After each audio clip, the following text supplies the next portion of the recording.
It's been a while since I have done a comic book review, so I thought, why not? Hello, everyone. Britton here, also known as Some Okie Dude, and today I'm covering a comic, and the comic I'm covering today is Criminal by Ed Brubaker and Sean Phillips. In particular, I am covering the first volume, Coward. Ed Brubaker and Sean Phillips are one of the best comic book teams who are still working today. Alongside duos such as Garth Ennis and Steve Dillon, or Stan Lee and Jack Kirby if you really want to get old, Ed and Sean understand each other on such a level where they work as a well-oiled machine when they do work together. But their long collaboration really took off with their comic series Criminal, and I would consider Criminal to be some of their best work. I mean, after reading Coward, all I could say was, damn, can that boy Brubaker write. I would put him in the same caliber as noir writers such as Jim Thompson, Dennis Lehane, and Richard Stark. Noir is a bit of a niche genre in the comics medium, well, unless you're Frank Miller or Brian Michael Bendis, that is.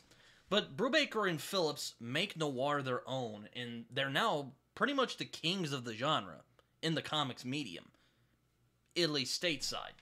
But with Coward, we really see Brubaker riffing from Richard Stark, real name Donald Westlake. I've actually covered one of his books, which was the first Parker book.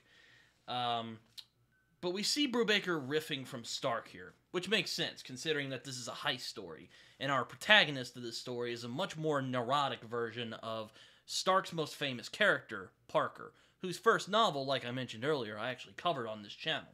While our main character, Leo, is as calculating as Stark's creation, he proves to be more human and not quite as cold as the eponymous thief from Stark's work.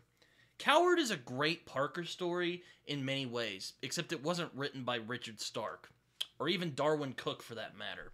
By the way, check out the Darwin Cook adaptations of Parker. They are fantastic. Brubaker, one of the things I often praise Brubaker about is that he has such control over pacing and tone that he just makes it look easy, in comparison to a lot of other comics I've read where the pacing is bogged down by over-explanation, or they just wildly move forward without really letting the world speak for itself. Brubaker's pace is tight and controlled, and he knows the genre of noir very well, and he writes with a confident voice, even though this was one of his really first big independent series. He has the voice of a noir protagonist down, though Leo isn't your typical noir tough guy. One of Brubaker's favorite themes that I noticed in Coward, I've noticed in The Fade Out, and I've noticed in some of his other works, is how crime is often passed down from one generation to the next.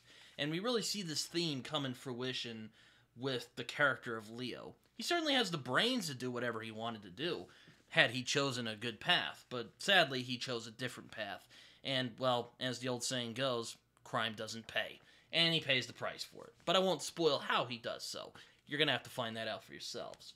Brubaker has no time to moralize, though. He trusts that the audience will be smart enough to come to that conclusion naturally as the story comes to its inevitable conclusion.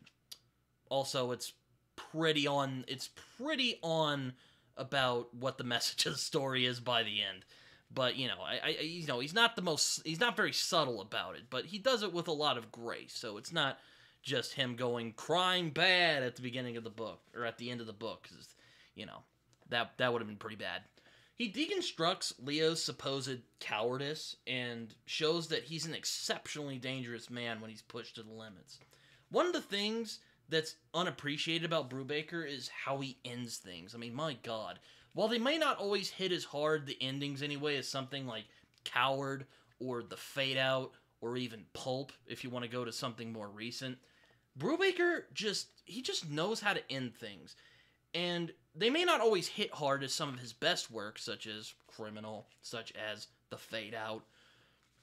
They always feel natural and appropriate to the story that Brubaker tells in terms of the ending. There's always this grim fatalism to his work that really feels like you've just been kind of punched in the gut, but in a good way, of course. And that's not a feat that's done often. I mean, I haven't seen a lot of authors who write prose who do this quite as well as Brubaker does.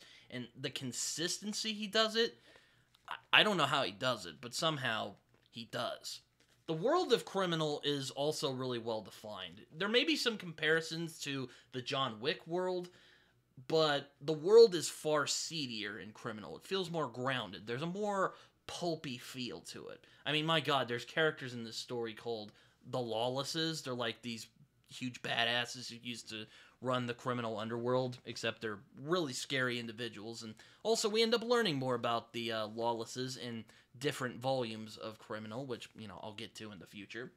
A more appropriate comparison to Criminal would probably be Frank Miller's Sin City. I don't know if anyone has read it or even seen the movie, which I think is pretty good. But I would say that Criminal is even better. Brubaker and Phillips' crime saga proves to be a far more consistent series, and it's much more it's much nicer to look at artistically, considering rather than Miller's ugly, blocky, roided out Jack Kirby arc style. My apologies. Speaking of art, Sean Phillips, that man, he is one of the most consistently great artists working today, and is one of the finest comic book artists of our time, as well as of his generation. I mean, my god, just look at that. Look at his artwork. Look at how, look at that. It's just, it's so good. Hold on. I'm gonna try not to get to the spoilery or, really, I'm gonna try not to get to the explicit or, spoilery parts. But again, look at that. Just look at the atmosphere of this. It's just, oh man. I will admit that this isn't some of the best art that Sean Phillips has done. I would probably say his crowning achievement was The Fade Out, which is a fantastic miniseries. The coloring in that is just phenomenal. They finally got a great colorist, and with Elizabeth Braithwaite, and oh my gosh, it is phenomenal. But the Fade Out is for a different review at a different point in time. But he is exceptional as usual in this volume, and he creates a gritty and brooding atmosphere that really makes this world come to life off this page. And alongside the aforementioned Ennis and Dillon, I find that Brubaker and Phillips are one of the purest collaborations in comics. I mean, they have been working together for a very long time, more than a decade at least. And I think that Phillips's art is really one of those great artists who complements a writer's style as well. Phillips's art really complements the hard-edged style of Brubaker's work, and really few do it with as much skill as Phillips does. I mean, I just love it. It's so atmospheric. Again, like I said, I won't pretend that this is the best that Sean Phillips has done, but it's still really good. I mean, my God, look at that. It's just, so good. I mean, wait until we get to the Fade Out, because I think the Fade Out is Sean Phillips' masterpiece as an artist. But I think Coward is a really, really damn good start to Criminal. I think it's a really great start to Criminal. I would recommend Criminal highly. I think it is one of the best things that Ed Brubaker and Sean Phillips have ever done. And if you're a comics fan or are simply curious about the comics genre and don't really feel like getting into the superheroics, I would not go further but recommend Criminal to you guys, because Criminal is a really good comic book series. The quality is very consistent, unlike something like Sin City. And also, these two, Ed and Sean, they just work together like it's nobody's business. I mean, they are praised back here by people like Brian K. Vaughan, Joe Hill, and Warren Ellis. I mean, my God. Now, I mean, Criminal is definitely up there with Fell, and even Bendis's run on Daredevil is some of the finest noir comic books that I have read in a while. Might be topped by the Fade Out, though, but Coward is one of my favorite Brubaker and Phillips stories, because especially the ending is great. It's very understated, but it is perfect for the story that Sean and Ed are telling. And again, Ed just Ed Brubaker just really knows how to end his stories on like a really down note, but it feels appropriate. It feels satisfying. You're gonna have to read it for yourself to figure it out. Now it is a bit pulpy in parts. I mean, again, there is a guy called Lawless. He's not quite in this story. That's a little later on, but I wouldn't imagine a better start than Coward by Ed Brubaker and Sean Phillips for a comic book series. They really start out on a bang. The story isn't hard to follow, and it's also not very long. Like, it's a very slim little volume. So yeah, check out Coward. It's a fantastic book. Criminal is a fantastic series. They're actually putting it out on Amazon soon. They just recently announced that they are going to put it on Amazon. I'm very excited because, well, I'm a huge fan of this series, and I really hope that they do it justice. I think that Phillips's style really fits well to cinema. Though, again, it really, you can just kind of use the comic book as a storyboard. But yeah, Criminal is a fantastic series. You guys should check it out. And now I'm just rambling. So yeah, that's all I got for today. I hope you guys enjoyed this video.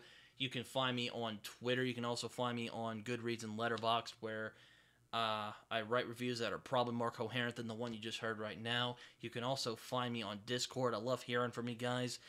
You can like, comment, subscribe, do all that stuff. I love hearing from you guys. And just click all those like buttons. As my buddy John Minton likes to say, it feels good.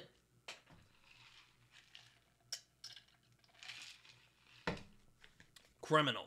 Check it out. That's all I gotta say for the end. See you guys later. Bye-bye.